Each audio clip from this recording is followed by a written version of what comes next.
तो जैसा कि हमने आपको बताया कि ये जो पॉइंट होते हैं ना, सबसे पहले हम बात करेंगे चैप्टर नंबर 9 जो कि कर्व ट्रेसिंग है। चैप्टर का नाम क्या है? Curve tracing. अब इसमें हम बात करेंगे सबसे पहले मल्टीपल पॉइंट के बारे में। तो मल्टीपल पॉइंट क्या होता है? जैसे कि हमने यहाँ ये एक्स एक्सिस वाई एक्सिस बनाई, एक्स एक्सिस वाई एक्सिस, और ये जो पॉइंट वो है, इस पॉइंट से एक तो कर्व ये जा रही है C1 और दूसरी जा रही है जैसे C2। अब C1 और C2 जो कर्व जा रहे हैं दोनों, तो इस कंडीशन में पॉइंट ऊपर दो कर्व है। अगर दो से ज्यादा भी होती ना, दो या दो से ज्यादा हम इसमें, तो ऐसी कंडीशन में पॉइंट जो वो है उसको कहेंगे हम मल्टीपल पॉइंट। अब मल्टीपल पॉइंट को क्या 3 कैटेगरी में डिवाइड किया गया है। एक तो क्या होता है? नोड, दूसरा होता है कस्प, और तीसरा होता है आइसोलेटेड पॉइंट। ये 3 कंडीशन है इसकी, और तीनों कंडीशन में यानी मल्टीपल पॉइंट के लिए मल्टीपल पॉइंट को कितने भागों में डिवाइड किया गया है? 3 पार्ट्स में। नोड, कस्प और आइसोलेटेड पॉइंट। नोड क्या होता है? देखिए यहाँ एक तो डायग्राम आपके सामने बना हुआ है, एक और देखिए यहाँ ये लाइन की कोई y इक्वल टू x, क्या है ये line? y equal to x, और ये वाली लाइन है यहाँ y equal to minus x।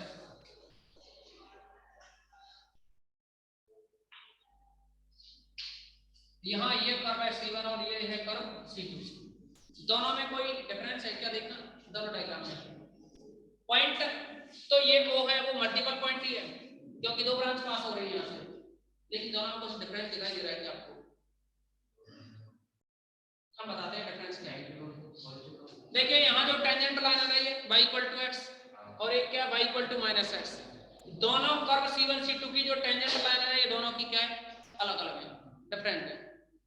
लेकिन यहाँ देखिए ये वाली लाइन कौन सी होती है? x अक्ष, x एक्सिस है ना, इस पे y इक्वल टू 0 होता है।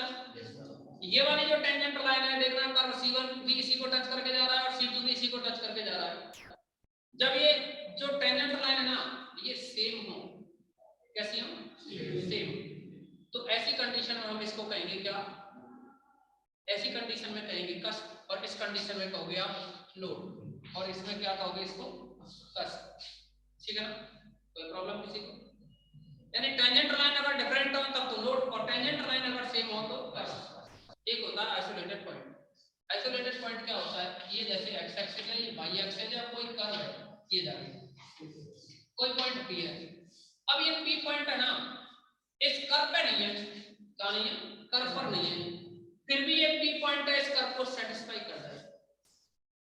भाई अभी तक आप यही पढ़ते आए कि अगर पॉइंट P कर्व पे होगा तो ही सेटिस्फाई करेगा, लेकिन अगर ऐसी कंडीशन आ जाए P पॉइंट इस कर्व को सेटिस्फाई करता है, P पॉइंट इस कर्व पे नहीं है, फिर भी सेटिस्फाई करता है, तो ऐसी कंडीशन में क्या कहेंगे हम? Isolated point. तो सबसे पहले तो हम इन पॉइंट्स के बारे में बात करेंगे, दिखाएंगे, मतलब दिखाएंगे इनको। इसके बाद आता है curve tracing in Cartesian form, curve tracing in polar form, curve tracing in parametric form. ठीक है ना? तो आप पहले हेडिंग डाल दो, हेडिंग डाल दो और लिखते जाना है आपको।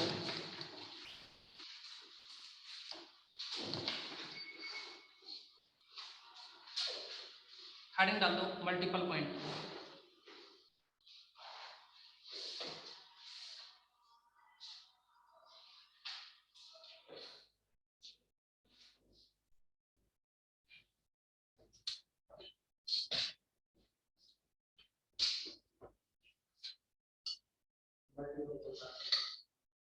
एक मिनट दें।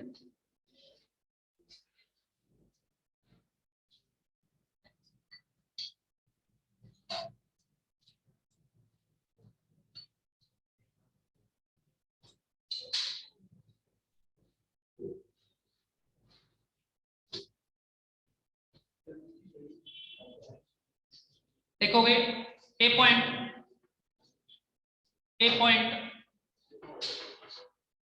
through which more than one branch, more than one branch of a curve pass, comma,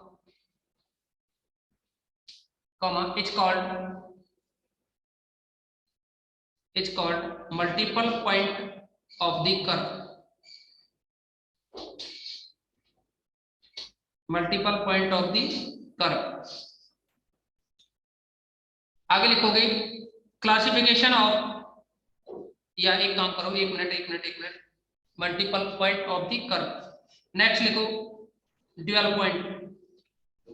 हाँ ड्यूअल, दो पॉइंट से पास होता है ना, तो इसमें लिखोगे ड्यूअल पॉइंट में a point through which more than, sorry a point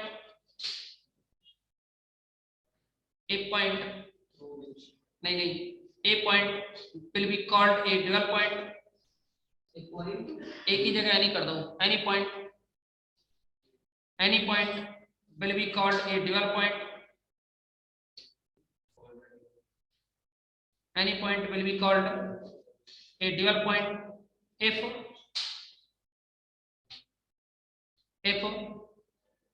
from that point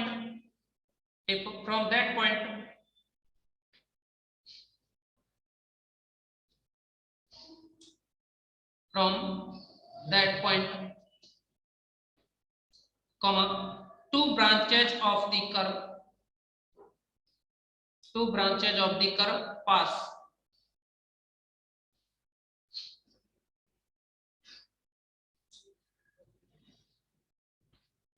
line change करके लिखें तो और लिख दो similarly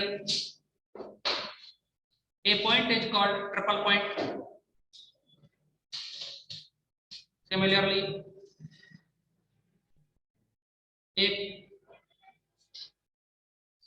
a point is called triple point if three branches of the curve pass through it,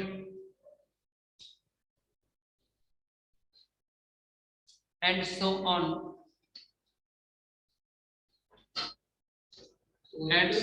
SON।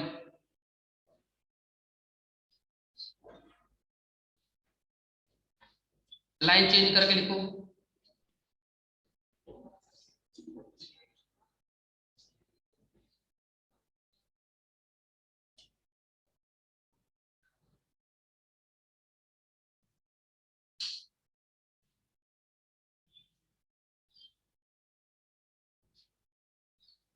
लिखोगे इसमें classification of dual points.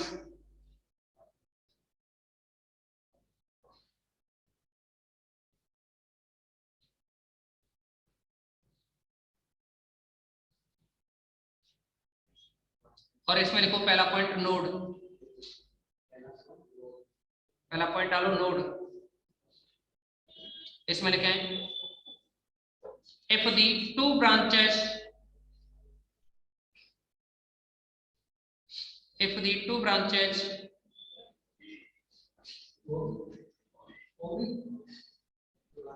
through a dual point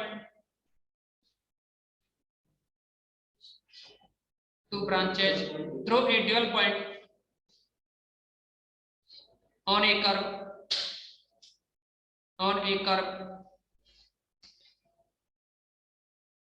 are real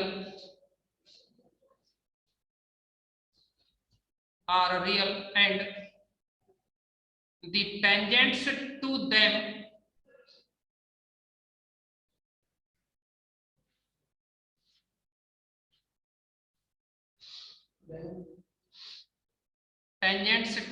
are not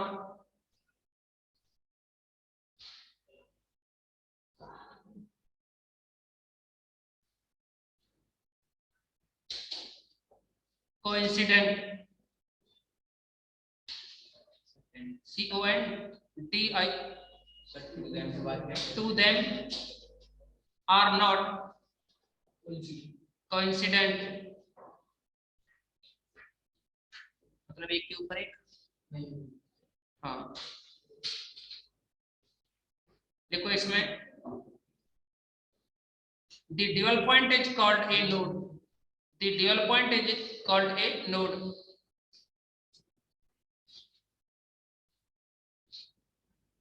कौन सा डायग्राम बनाओगे?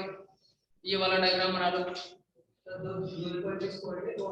हाँ नोड नोड, इस वाले diagram को बना दो।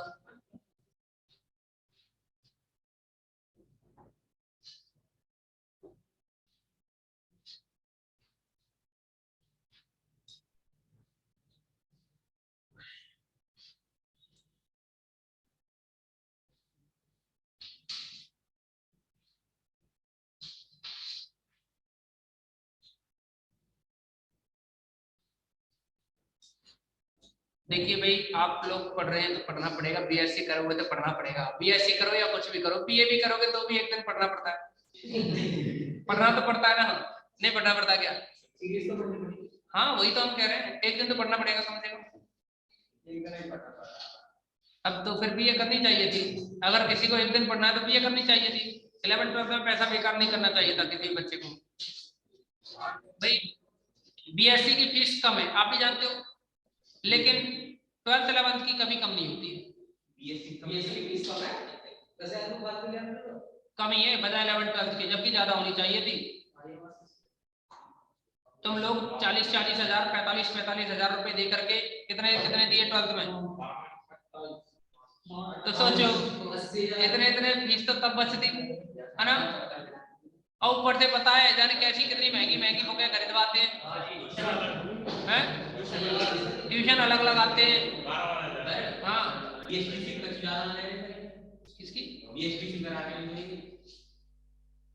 एक मिनट।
नेक्स्ट डालोगे कर्व, अगला ये डायग्राम बना लिया ना, अगला लिखो कर्व, कर्व में लिखो if the two tangents at a dual point,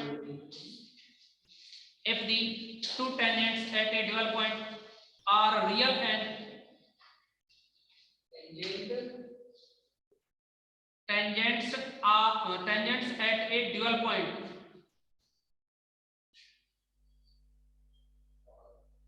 are real and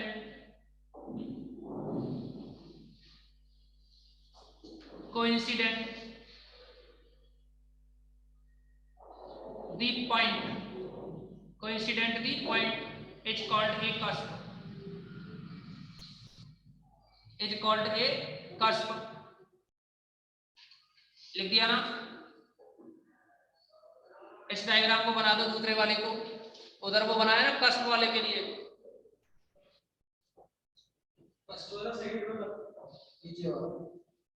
cusp के द्वारा जो एरो लगा के नीचे जो लिखा हुआ है,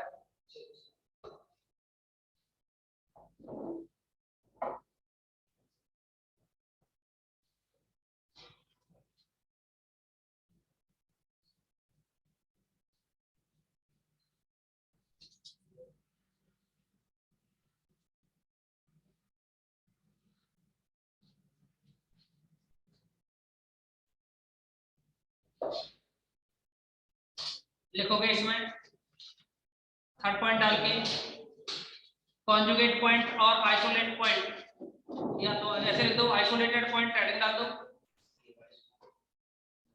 हेडिंग डाल दो आइसोलेटेड पॉइंट, डायग्राम बन गया ना।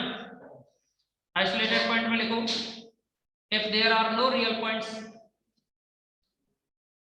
if there are no real points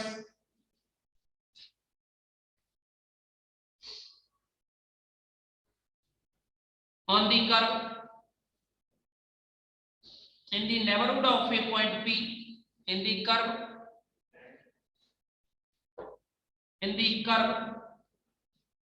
sorry क्या लिखा, on the curve in the neighborhood of a point, on the curve in the neighborhood of a point P, capital P बना देना, neighborhood of a point P, on the curve, then P is called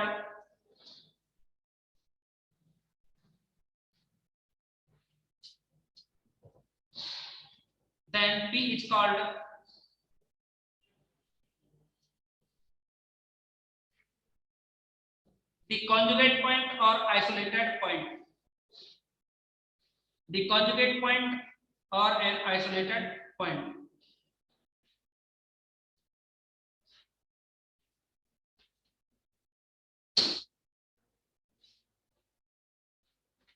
क्या बनाओगे,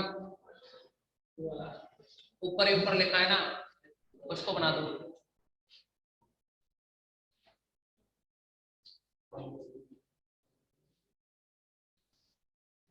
next लिखोगे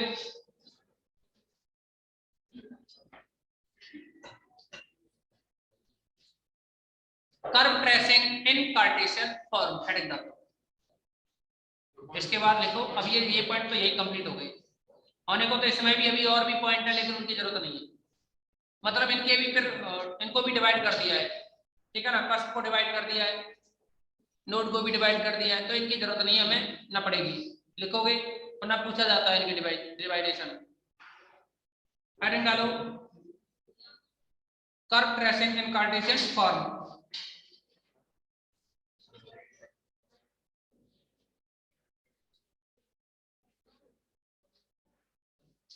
पहला point डालो symmetry, पहला point डालो symmetry, इसमें भी मतलब क्या है कि कर्व को कैसे ट्रेस करेंगे कार्टेशियन फॉर्म में, इसमें कुछ नहीं है, इसमें क्या है ये तो बाद में चालू करेंगे।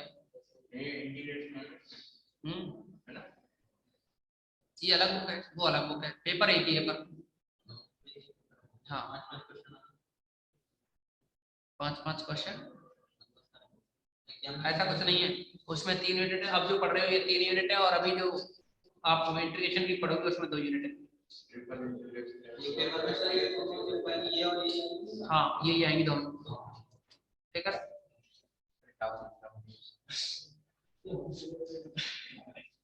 अभी सोचो, अभी एक बुक नहीं हुई है, अभी आपको 6 पढ़नी है।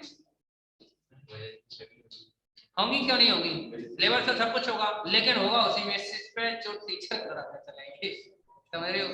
ऐसा नहीं तुम स्लो स्लो चलने की कहे तो बिल्कुल स्लो से काम चल जाए।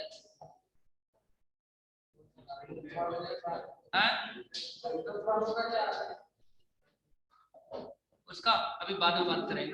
लिखो, सिमेट्री में लिख दिया पहला पॉइंट, सिमेट्री लिखा, सिमेट्री में लिखो, सिमेट्री में भी फर्स्ट पॉइंट डालो। हाँ सब पॉइंट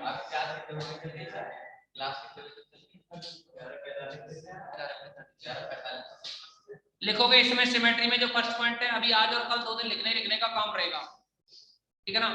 फिर इन पे डिपेंड क्वेश्चन आएंगे, तब क्वेश्चन के बारे में बात करेंगे। क्या दूसरी क्लास लगेगी ना उजाला शक्ति, हाँ वो टाइम टेबल आपको बता दिया जाएगा बाद में, ग्रुप में डाल देंगे, ठीक है। हमारा ये लेक्चर लास्ट में रहेगा। लिखोगे अब आप सिमेट्री में, लिखोगे सबसे पहले, हाँ पहला पॉइंट डाल के, मतलब सब पॉइंट है इसमें। सिमेट्री में फर्स्ट पॉइंट उसमें लिखा आपने कितना, लिखोगे symmetrical about x axis, symmetrical about x axis,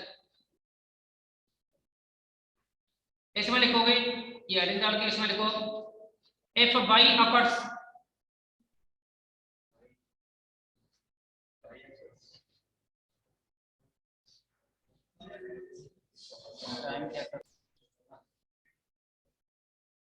OCCURS, if y occurs only as an even function,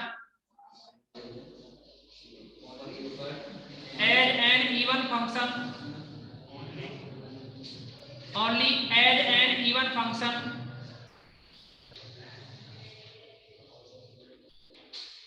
the curve is symmetrical about the x-axis।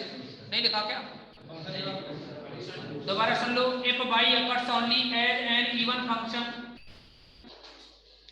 the curve is symmetrical about the x-axis।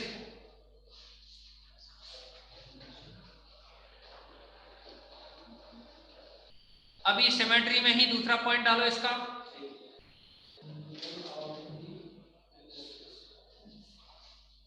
इसमें लिखोगे दूसरे में symmetrical about Y axis,